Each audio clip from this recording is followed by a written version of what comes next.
Bueno, no, recién estaba diciendo a tu compañera, y voy a enviar un mail después.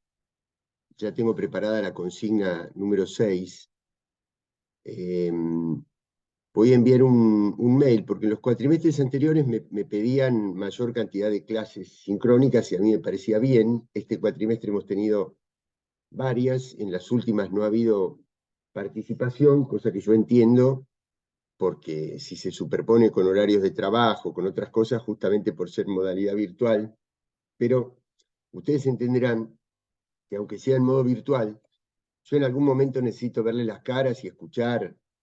Así que vamos a establecer una metodología que los futuros miércoles este, vamos a hacer encuentros individuales para tener las opiniones de ustedes, porque de lo contrario es imposible, imposible aprobar a un estudiante nada más que con un cuadradito negro en la pantalla. Imposible. Me imagino que eso ustedes entra dentro del sentido común y ustedes lo entenderán así. Eh, Así que bueno, la consigna va a ser analizar dos trabajos en 2 semanas, dos trabajos que están ya en el campus, así que eso se los entrego, se los envío rápido, ni bien termina esta clase. Y después, bueno, nada, escucharlas un poquito, si quieren dar alguna opinión y demás, y si no, dejamos y seguimos adelante. Eh, yo Hola, buen día. solamente, perdón, No, sí. no, solamente hablo en mi caso particular, que habíamos hablado por mail, profe, que en los primeros 3 trabajos había un nivel de trabajo y en los últimos 2 había otro. En mi caso tiene que ver por temas de tiempo en lo personal y nada, me puso como muy contenta y dije, se dio cuenta que era otra calidad de mis trabajos. Eh, en lo personal, dentro de su materia hay otra que estoy cursando. Las dos van un poco de la mano y hay una pregunta que se me está como gestando este cuatrimestre, que sus autores y los autores de la otra materia, que es trayectoria, es como que las están tratando de formar, que es un poco la pregunta de por qué Latinoamérica no pudo emerger como emergieron algunos países asiáticos. Entiendo que es por los últimos 50 años eh, o sea, todos los países en el mundo sufrieron el imperialismo y algunos las colonizaciones directas por mucho tiempo e indirectas por otro tiempo. Eh, Entiendo que el tema, o sea, si uno empieza a agarrar métricas como leímos en el último texto o en otros textos, como volatilidad, posición en el comercio internacional, formas de gobierno y todo eso, es como que, bueno, podemos ver un montón de diferencias entre países asiáticos y latinoamericanos, pero cuando vamos a quién lo domina, cómo lo domina y qué poder político tiene en el mundo, es como que encuentro en ese punto, en la dominación, la diferencia entre Latinoamérica y los países asiáticos. Pero bueno, es algo que estoy formulando en mi cabeza, ¿no? Con todo lo que Mm. vengo leyendo. Bueno, no, no, pero me parece muy interesante. ¿Ves? Así tiene sentido hacer encuentros y tener clases, porque se van planteando cosas que si no se plantean, o sea, si vos no me planteás esto, probablemente yo no hubiera dicho espontáneamente lo que voy a decir ensayando una respuesta que, como en todos estos casos, son respuestas aproximativas, digamos, aproximadas. No, uno trata de acercarse a las causas. Es imposible sintetizar todo o abarcar todo, ¿no? Porque en este tipo de materias, cuando digo materia no me refiero a la materia de la currícula, sino en este tipo de cuestiones, nunca hay una sola causa. En general se trata de procesos y no de sucesos. Y entonces, mientras te escuchaba, te recomiendo eh, leer, creo que en la unidad de China en el campus. Yo escribí, yo creo que debe hacer alrededor de 3 años un artículo que se llama Algunas consideraciones sobre nuestra relación con China y demás. Y en otros materiales, que yo ahora no recuerdo exactamente, pero como yo les dije anteriormente, nosotros seguíamos un ritmo, pero claro, después se precipitó la guerra, se precipitó el proceso de transición en el orden mundial, del orden mundial unipolar a un orden mundial, yo no me animo a decir multipolar, sino bipolar con posibilidad de mutar hacia un orden multipolar,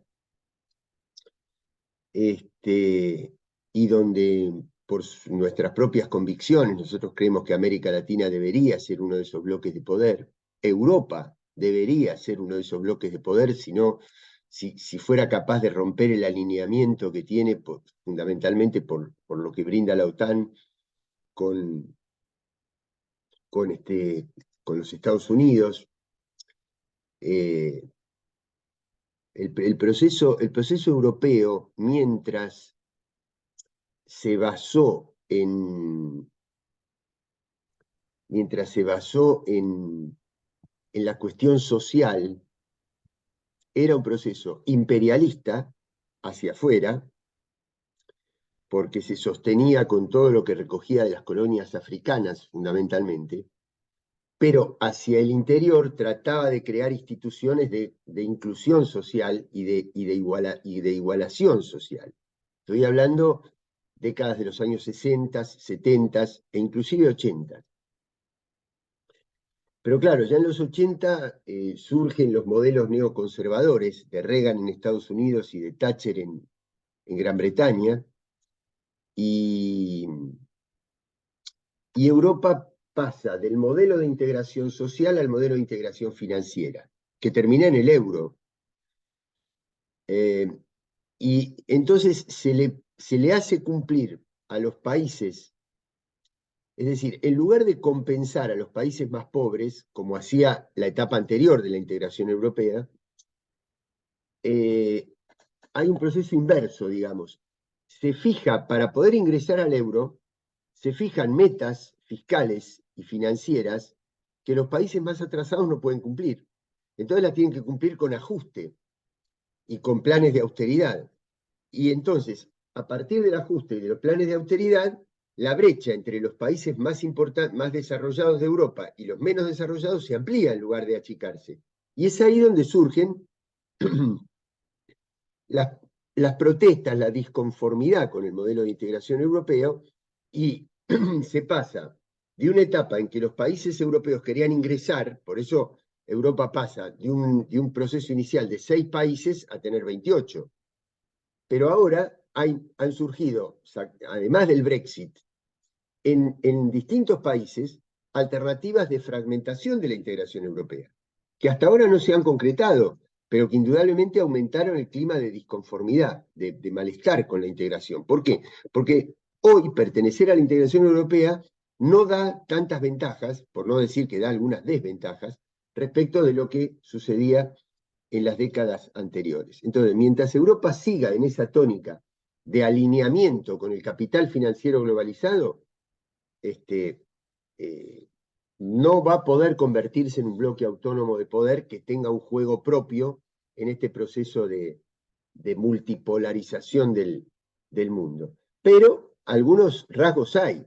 Bueno, Angela Merkel en Alemania marcaba eso, tal es así que ella no estuvo de acuerdo, lo que pasa es que había dejado el poder después de muchos años, ¿no? Pero no estuvo de acuerdo con la guerra y con la posición de Europa frente a la guerra.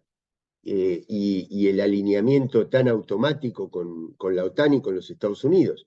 El propio Macron, no estamos hablando de un hombre de izquierda, estamos hablando de un hombre de derecha, tuvo que viajar a Beijing para tratar de preservar un poquito de autonomía respecto de la cuestión de Taiwán, etcétera, en un momento donde China juega un rol muy importante en las inversiones y el comercio europeo. Ahora, vamos a la pregunta tuya. ¿Y por qué te decía recomendar el artículo este? Porque mm, perdón, primer paréntesis. Cuando dije Angela Merkel, como podría haber dicho François Mitterrand en Francia, eh, Margaret Thatcher en Inglaterra y en otros países, el primer ministro de Holanda va por el cuarto mandato, y así sucesivamente. Eh, las monarquías constitucionales o los sistemas parlamentarios europeos no ponen límite a la reelección de los primeros ministros, ¿no? Es una cosa que nos transfieren a nosotros diciendo ustedes tienen que poner límites, para que se garantice la alternancia. Ahora, la alternancia es nada más que de la política, porque las políticas de los grandes bancos, de las grandes corporaciones, esas son permanentes. Lo que necesitan es que en esa mesa donde se deciden las cosas, la que rote es la política de tal manera que no pueda tener proyectos estratégicos. Y entonces en América Latina nos dicen que cuando un líder se mantiene mucho tiempo, a pesar de que el pueblo lo vote, eso está mal. Ahora, en Europa no está esa restricción. Yo, ay, Sí. perdón, lo interrumpí. Había leído un autor, que no me acuerdo el nombre en este momento, para otra materia, y me acordaba que hablaba de sacar la escalera, ¿no? Como de las malas recomendaciones de las grandes potencias para los países en desarrollo, para poder lograr lo que hicieron ellos, pero en verdad estas recomendaciones no son pasos que siguieron estos países, ¿no? Porque bueno, las condiciones anteriores son otras, o sea que no funciona para todos lo mismo, claramente. Es que es un error creer que el subdesarrollo es un estadio hacia el desarrollo.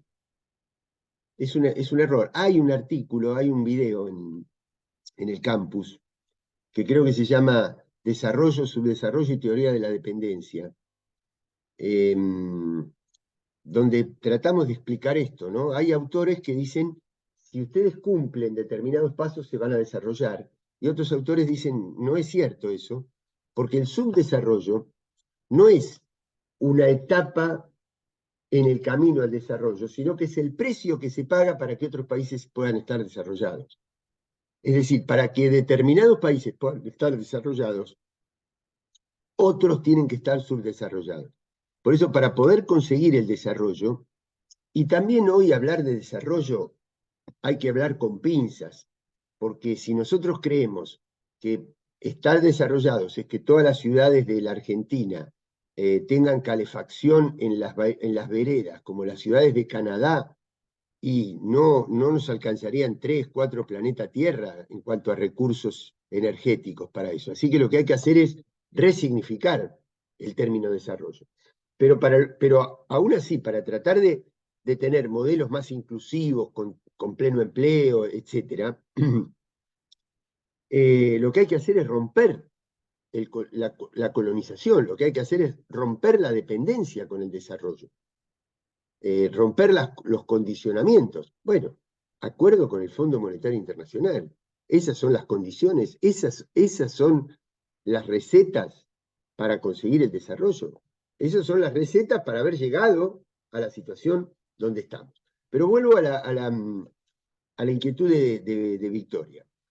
En ese artículo de China, yo lo que trato de decir es que la prensa occidental nos presenta como que si rompemos la dependencia de los Estados Unidos, vamos a caer en una dependencia igual respecto de China. Y la verdad es que hay condiciones, hay elementos de la identidad de los países orientales que son diferentes a la de los occidentales, porque provienen de otra matriz cultural, de otra matriz religiosa, de otro vínculo con la naturaleza, con la espiritualidad y demás, y los han llevado a construir sociedades de otro tipo que no, hasta el momento, no han expresado, es decir, han expresado intereses, han expresado necesidad de firmar acuerdos comerciales y de inversión, pero no nos han impuesto reglas de juego políticas.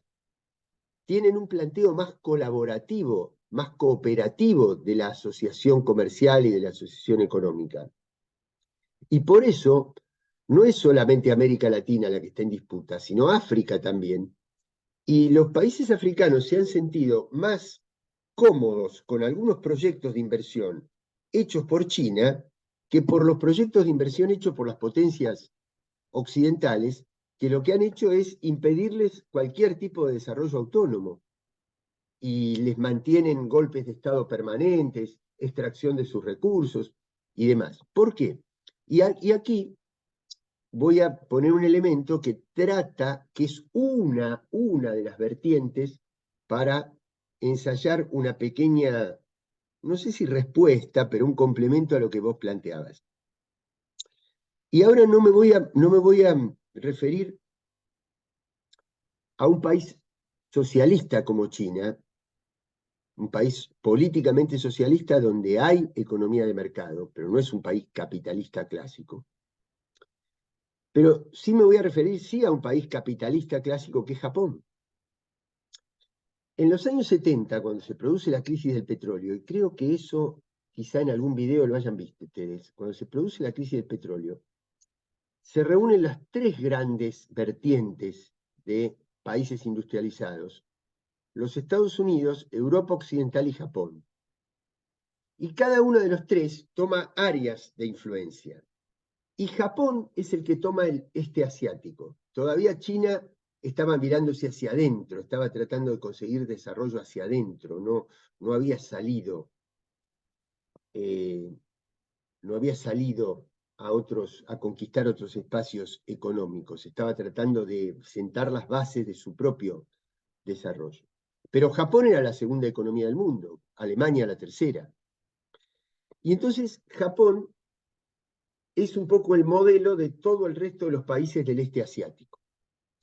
Cuando uno ve cómo evolucionó la relación entre los Estados Unidos y América, que era el área de influencia que le había tocado a Estados Unidos, cómo evolucionó la relación entre Europa y África, que era el área de influencia que le había tocado a Europa, y cómo evolucionó el este asiático. En el este asiático, los países que seguían en desarrollo al modelo de Japón ascendieron y la brecha se acortó. Tal es así que hoy Japón es el país más adelantado, pero tenemos comunidades como la de Taiwán, como Corea del Sur, como Singapur, como Hong Kong, hasta que terminó de ingresar, digamos, definitivamente al territorio y al control de China, con un régimen especial también. Y se han desarrollado países como Vietnam, como Malasia, como Tailandia. ¿Por qué? Porque la manera de organizar el capitalismo, ya ni siquiera estoy hablando de socialismo, estoy hablando de capitalismo, pero capitalismo sobre reglas culturales milenarias donde confluyen elementos del taoísmo, elementos del hinduismo, elementos de la moral y de la religión confuciana, aunque probablemente no sea una religión clásica, sino más bien una cantidad de postulados morales. Y entonces, es más, hay un libro de un canadiense que se llama Michel Albert, que se llama Capitalismo versus Capitalismo, y habla de las diferencias entre el capitalismo anglosajón, un modelo intermedio con mayor intervención estatal, que es el capitalismo alemán o renano por el río Rin, y el capitalismo oriental, el japonés, donde la idea no era la explotación del trabajador, sino el compromiso del trabajador con la empresa. Ahora, claro, ¿eso qué significaba? Una reducción de la tasa de ganancia de la empresa y un mayor nivel de crecimiento del salario. ¿Para qué? Para que hubiera fidelización entre la empresa y el trabajador, porque eso creaba un círculo virtuoso que permitía un desarrollo mayor de toda la comunidad. Y eso después fue aplicado como modelo al Asia. Y cuando Malasia sufre la primera crisis en los 90, la segunda, la primera es la de Japón, perdón, la de México, la segunda es la de Malasia en el año 97, refunda su sistema financiero con control estatal y no con desregulación. Y entonces empiezan a resurgir. Y hoy tienen un nivel salarial que es muchísimo más alto del que tenemos en América del Sur, que 30 años atrás estaba mucho más adelantada que los países asiáticos.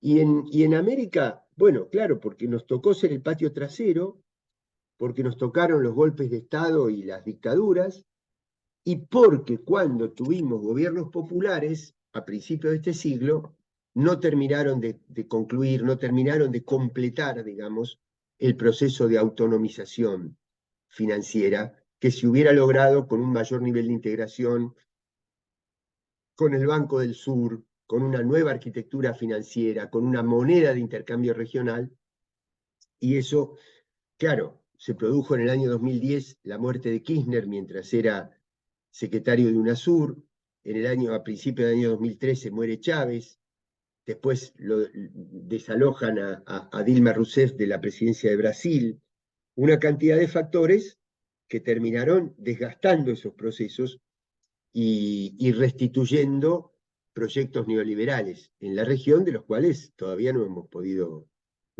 salir. Y el condicionamiento del endeudamiento es terrible, porque llega un gobierno popular y en lugar de poder hacer su política, lo que tiene que hacer es cumplir las condiciones impuestas por la deuda contraída por los gobiernos anteriores. Entonces, la verdad, es un problema muy serio. Bueno, de esta manera un poquito trato de ensayar algún camino para explorar una respuesta a lo que planteaba Victoria. Pero desde luego agreguen puntos de vista, planteen otras cosas, y bueno, y ya les digo, después de esta clase yo les voy a mandar la nueva consigna y además decirles que en algún momento yo voy a necesitar tener un intercambio cara a cara, digamos, con la pantalla, donde ustedes estén visibles en la pantalla y podemos intercambiar un poquito para que yo tenga una idea más aproximada que complemente lo de los trabajos escritos. Perfecto, muchas gracias. Sí, la verdad que sumó a lo que yo vengo construyendo con las lecturas, más que nada porque es, o sea, en economía del desarrollo, no sé, en las otras carreras, el tema de, bueno, esto, del subdesarrollo, de desarrollo, de emergentes, no emergentes, Asia y todo eso son como keywords muy marcadas en casi todos los textos que vengo, más que nada ahora en las últimas materias que me quedan de la carrera, eh, y entiendo y quiero de manera personal irme de la carrera con algunas bases de algunas preguntas en mi cabeza, digamos, ¿no? Para después formular lo que yo pueda a nivel académico.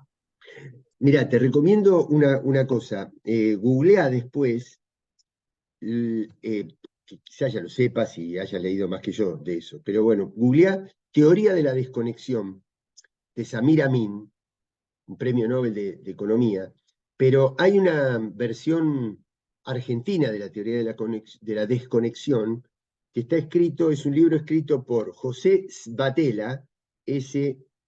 B larga A Svatela, que estuvo a cargo de la Comisión Nacional de la Competencia y después de la Unidad Financiera de Investigación Financiera y demás, y Santiago Llaudat, que es otro autor, que es un investigador del CONICET, un sociólogo de la Universidad de La Plata, muy interesante. Svatela y Llaudat, con Elie, Santiago Llaudat, creo que tienen un libro sobre la teoría de la desconexión en Argentina, que me parece que te puede interesar. No había leído, lo voy a buscar. No, no había leído nada de eso. Bueno, pero prepárense, y si ustedes tienen un grupo de, no sé, un chat de WhatsApp o demás, vayan preparando que en sucesivos miércoles, o de manera individual o en grupos muy pequeños, pero yo quiero, y ya les digo, intercambiar con ustedes, impresiones, sin consigna, agenda abierta, ver cómo ven la materia, para tener una idea de... Porque si no es nada más que un Word que me mandan, que todo bien, pero es nada más que un Word, y, y bueno, no es suficiente. Y lo mismo Pueden también les ser, pido que pongan, ya como indicación mía, ¿no? Que miren las clases, porque en las clases, que las miren un sábado a la noche si quieren, no me importa eso, pero que miren porque acá también hay contenidos y hay consignas y hay lineamientos organizativos del material y de los contenidos y de la modalidad del curso. Sí, perdón. no, perdón yo que lo interrumpí. Pueden ser después en este intercambio individual o grupal temas sobre que nos hayan quedado capaz revoloteando de cualquiera de los trabajos. Absolutamente, de eso se trata, absolutamente, lo que sea. Y si te quedó revoloteando algo y me lo querés plantear ahora, también. Y así ganamos tiempo, pero como quieran. Sí, Perfecto, tenía esa duda. no, absolutamente. Es más, les pido, ya si lo ven en la clase, mejor porque lo estamos diciendo, pero, pero pongan eso, ustedes exprésense entre ustedes como les parezca y como ustedes se relacionen internamente como grupo de estudiantes. Pero la idea es justamente esa, es cualquier duda, cualquier consulta, porque eso a mí me sirve también. Porque si una persona imagínense que una duda sea que una persona me diga, profe, me quedó la duda si Rusia está en Asia o en América. Bueno, entonces yo ya me doy cuenta del nivel con el cual captó la materia. Ahora, si me dicen, no, mire, profesor, eh, no sé, yo, por ejemplo, ¿qué es lo que estoy viendo últimamente en las noticias? Que en las noticias hoy está más fuerte el proceso de pérdida de terreno del dólar que la propia guerra. ¿Y por qué? No sé en Europa, porque creo que vos, Victoria, estás viviendo en España o algo así, y no sos la única que está viviendo fuera de Le este mundo. digo, lo interrumpo en algo nada más en esto. Yo vivo en Madrid, como para que reduzcan a donde vivo, y desde que vivo acá, que vivo hace 4 meses, no escuché la palabra dólar. No la escuché. Bueno,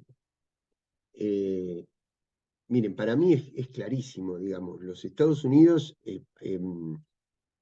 apostaron a que las sanciones económicas a Rusia iban a ahogar la economía rusa y lo que hicieron fue expandirla hacia el Asia y hacer que toda el área asiática comerciara cada vez menos en dólares. ¿Y ustedes creen que no hay una relación directa entre esa tendencia del comercio mundial a ir alejándose, a ir poniéndole límites al área dólar con la caída de los bancos? Ayer acaba de caer o de estar al borde de la caída un banco de aquí de los Estados Unidos, el First National Bank, este, justamente por esto. No, cuando vos decís, la palabra dólar no, es el comercio internacional. Claro, esto no sale, no lo lee el vecino común, el hombre y la mujer de a pie. Me refiero a las noticias de la política internacional. ¿Por qué? Porque la guerra es un problema, pero es el emergente de un proceso más profundo, que es la reconfiguración del orden mundial. Ese es el tema profundo. La guerra es un emergente de eso, como fueron distintas guerras de transición en el orden mundial en otras etapas de la historia, ¿no?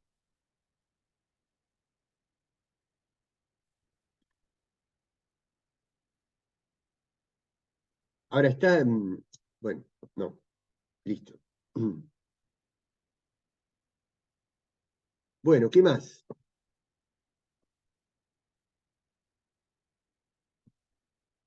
Si no, paramos acá y yo les envío las consignas y vamos organizando los encuentros para los futuros miércoles.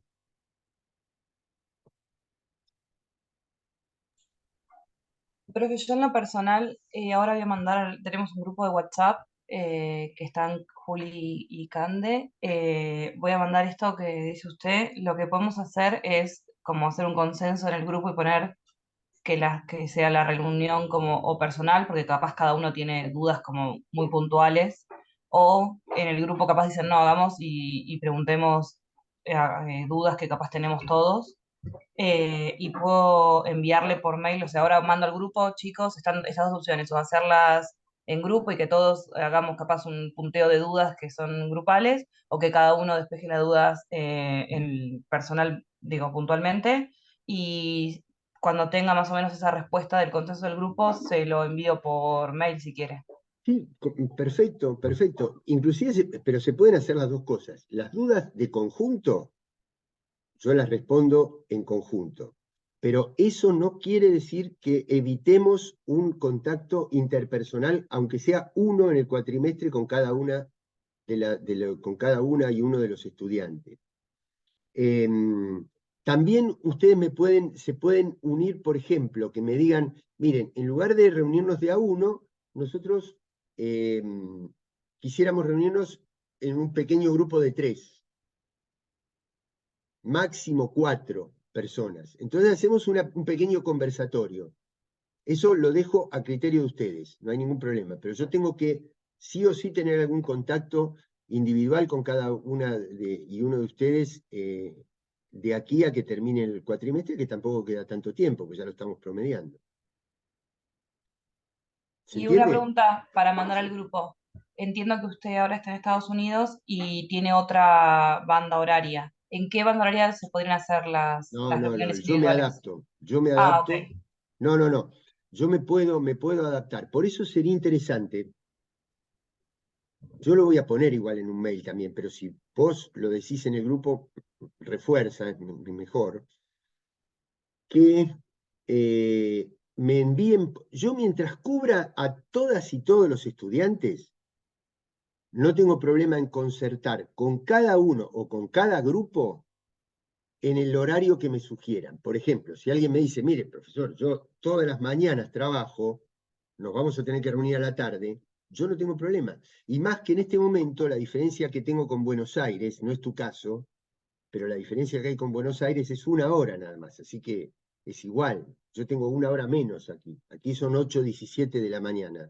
Para ustedes, para las personas que están en Argentina, son 9:17. Quiere decir que no hay problema. Pero si nos tenemos que juntar a la tarde, nos encontramos a la tarde, no tengo ningún problema. Total es una vez, ¿entienden?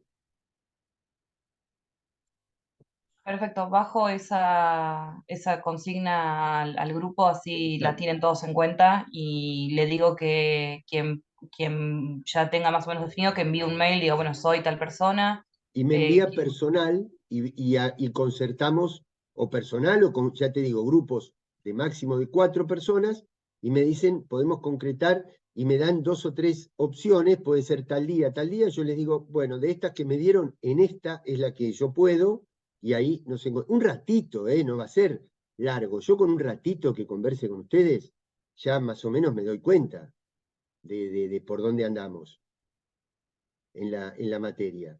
¿Eh? Sí, poné que yo voy a mandar un mail también, que estén atentos y atentas a recibir un correo mío con esta consigna también. Pero por cuanto más lugares llegue la consigna, mejor. ¿Estamos?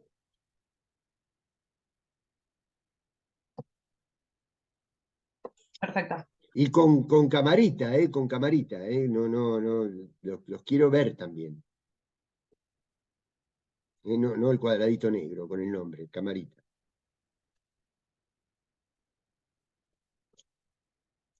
Bueno, quedamos así. Bueno, perfecto, profe.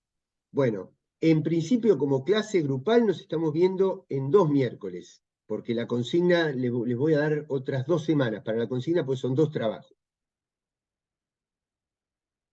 ¿Eh? Ok. Bueno, quedamos así. Muy bien, Genial. Muchas nos gracias, vemos. profe. Bye bye. Hasta Chao, nos luego. Buena vemos. semana.